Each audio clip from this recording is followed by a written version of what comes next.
عمر سرفراز چیمہ، اعجاز چودھری، میاں محمود الرشید سمیت دیگر پر عائد کر دی ہے فرد جرم۔ عدالت نے 2 دسمبر کو ملزموں کے خلاف گواہوں کو شہادت کے لیے طلب کر لیا ہے۔ اس میں جو پہلا نام ہے نا، وہی اتنا بڑا لطیفہ ہے کہ یہ کیس ایسے فارغ ہو جائے۔ شاہ محمود قریشی 9 مئی کو کراچی میں موجود تھے۔ شاہ محمود قریشی یہاں موجود تھے اور آپ نے مغل پورہ میں گاڑیاں جلانے کے کیس میں شاہ محمود قریشی کی بھی، ان پہ بھی فرد جرم عائد کر دیے۔ تو یہ شاہ محمود قریشی صاحب کا معاملہ، اور اس کے علاوہ ہوا یہ کہ تھانہ شادمان اسے جلانے اور جناح ہاؤس کے قریب چوک میں گاڑیاں جلانے سمیت 3 مقدمات میں ملزموں کی تعداد مکمل نہ ہونے کی وجہ سے فرد جرم عائد نہیں ہو سکی۔ اب اس کی سماعت 28 نومبر تک ملتوی کر دی گئی ہے۔ آئندہ سماعت پر ان 3 مقدمات میں فرد جرم عائد کی جائے گی۔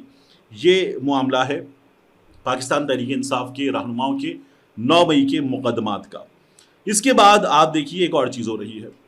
حکومت جو ہے وہ اس نے آج ڈی چوک میں کنٹینر بڑا مشہور ہوا، اس پہ قاضی فائز عیسیٰ کے لیے جو الفاظ لکھے ہوئے تھے، ان میں وہ ڈونٹ والے جو نوجوان نے کہا تھا وہ الفاظ لکھے ہوئے تھے۔ عمران خان قیدی نمبر 804 میاں والی وغیرہ لکھا ہوا تھا۔ اب وہ کنٹینر ڈی چوک پہ سجا ہوا نچلے کنٹینر سے اوپر رکھا ہوا، وہ لوگوں کی توجہ کا مرکز، اس کی دھڑا دھڑ ویڈیوز جاری ہو رہی تھی۔ آئی جی صاحب نے بھیجی ایک کرین اور وہ والا کنٹینر اٹھا لو اور اس کو کہیں پیچھے رکھ دو یا کہیں کسی دفتر میں لے جا کے سجا دو، یہ چوک سے اٹھا دو۔ تو ایک بڑا اچھا مشورہ دیا ہمارے دوست احتشام عباسی نے، انہوں نے کہا کہ تمام کنٹینرز پہ جا کے پینٹ سے عمران خان اور 804 لکھ دے، حکومت خود یہ کنٹینرز ہٹا دے گی۔ یہ جو 400 کنٹینرز 800 کنٹینرز والی حکومت ہے یہ خود ہٹا دے گی۔ ہر کنٹینر پہ جا کے بچے جائیں اور جا کے 804 لکھ دیں، یہ کام ہو جائے گا۔ اس کے علاوہ حکومت ایک اور کام کر رہی ہے، پاسپورٹ منسوخ، شناختی کارڈ بلاک، سم بلاک، اور اس کے علاوہ بچوں کے داخلے منسوخ، بچوں کا رزلٹ کینسل، یہ باتیں کر رہی ہے حکومت، ڈگری کینسل۔ تو ایک اور کام ہے، یہ ہمارے یہاں مشورہ دیا گیا تھا کووڈ کے دنوں میں، لوگ مان ہی نہیں رہے تھے، گھر میں نہیں بیٹھ رہے، تو کسی نے مشورہ دیا تھا کہ مردوں کو یہ بتا دیا جائے کہ اگر آپ کووڈ ویکسین نہیں لگوائیں گے تو کورونا سے آپ جو ہے وہ مردانہ کمزوری کا شکار ہو سکتے ہیں، تو وہ پوری قوم ڈبل ویکسین لگوا لے گی، یہ کہا گیا تھا۔ تو اب بھی مشورہ یہ ہے محسن نقوی صاحب کو کہ یہ لوگ ایسے نہیں مانیں گے کہ شناختی کارڈ بلاک کر دو، اس کے بعد پاسپورٹ بلاک کر دو اور سم بلاک کر دو۔ آپ بتائیں کہ جو اس احتجاج میں آئے گا اس کو پھر آپ محروم کر دیں گے۔ مطلب کیا عجیب و غریب مذاق ہے کہ لوگوں کو ان کے بنیادی جمہوری حق سے محروم کرنے کے لیے وہ تاجر تنظیمیں جا رہی ہیں، ان کا نمائندہ جا رہا ہے عدالت وزیر داخلہ کو بلا رہی ہے، وزیر داخلہ کی پریس کانفرنس ہو رہی ہے، اور پھر اس کے بعد آپ کہہ رہے ہیں کہ نہیں جی یہ دھمکیاں دے رہے ہیں۔ آپ نے دیکھا ہے دھمکیاں اور پولیس کا استعمال کیا ہوتا ہے؟ ایک کارکن کی ابھی موت ہوئی ہے، اس سے پہلے ہوئی ہے، مسلسل یہ کام جاری ہے، اور ان تمام جو 9 مئی کے لوگ گرفتار ہیں ان کے گھروں پر چھاپوں میں ان کے بزرگوں کی ڈیتھس ہوئی ہیں، اور محسن نقوی صاحب بتا رہے ہیں کہ نہیں جی یہ دھمکیاں دے رہے ہیں، یہ دھمکیاں دے رہے ہیں۔ آپ لوگوں نے جو 25 مئی کے موقع پر کیا تھا وہ کیا تھا؟ اس موقع پر آپ لوگوں نے لوگوں کی گاڑیاں توڑ دی، ان کی املاک، ان کو مارا پیٹا، بزرگ خواتین کو مارا پیٹا، تب بھی بات ہوئی تھی۔ یہ آپ لوگوں نے کام کی اور آپ کہتے ہیں یہ لوگ دھمکیاں دے رہے ہیں۔ یہ کام ان لوگوں کی طرف سے جاری ہیں، محسن نقوی صاحب اور ان کی حکومت یہ کام کر رہی ہے۔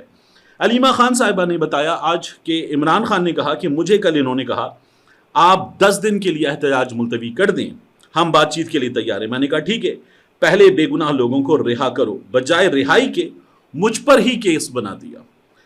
اس سے واضح ہوا کہ طاقتور لوگ جس وقت چاہیں آپ کو قید میں رکھ لیں، یہ علیمہ خان صاحبہ کہتی ہیں۔ تو عمران خان صاحب کو آفر دی جا رہی ہے علیمہ خان صاحبہ کے مطابق، اور ان آفرز کو عمران خان صاحب قبول نہیں کر رہے، اور یہ مقبول جان صاحب بالآخر انہیں رہا کر دیا گیا، الحمدللہ اچھی خبر ہے۔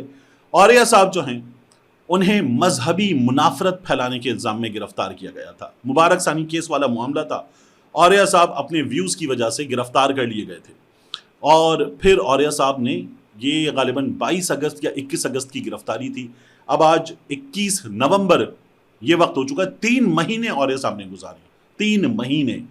تو اوریہ صاحب جو ہے وہ بالآخر رہا ہوئے، اور بڑی ہمت کے ساتھ اوریہ صاحب نے یہ جیل کاٹی، ناحق جیل کاٹی۔ ناحق اس لیے کاٹی کہ جس معاملے پر اوریہ مقبول جان صاحب کو گرفتار کیا گیا تھا، جن ویوز پر، اس معاملے پر قاضی فائز عیسیٰ اور ان کی عدالت 3 فیصلے دیے ایک معاملے پر، 3، تو یہ قاضی فائز عیسیٰ کے بھائی کے حوالے سے جو بات کی تھی عالیہ مقبول جان صاحب نے کہ سریلا سیمنٹ وہاں غبن کیا، یا مریم نواز شریف صاحبہ کے حوالے سے تنقید کرتے تھے، یا قاضی فائز عیسیٰ کے حوالے سے تنقید کر رہے تھے، تو یہ سسٹم برداشت نہیں کر رہا تھا.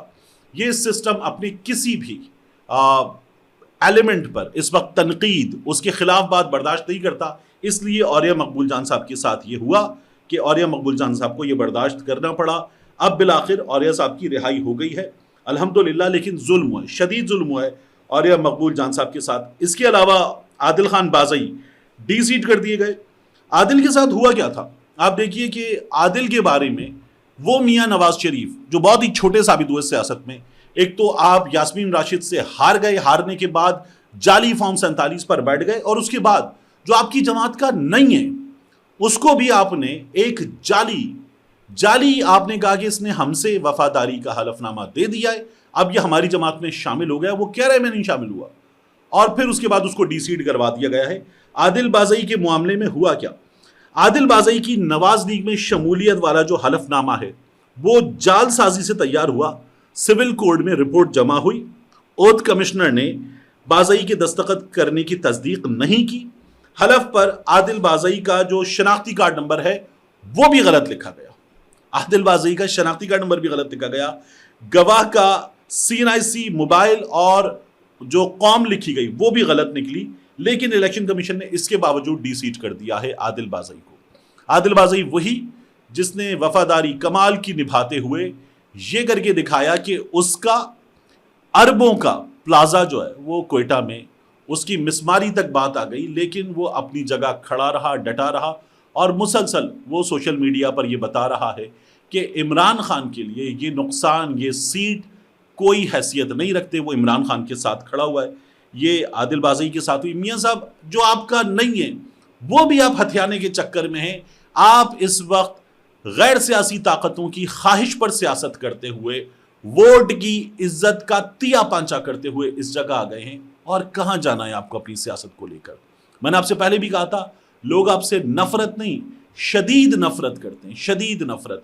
اس شدید نفرت سے آپ کو خود کو بچانا ہے تو میاں صاحب کچھ کیجئے.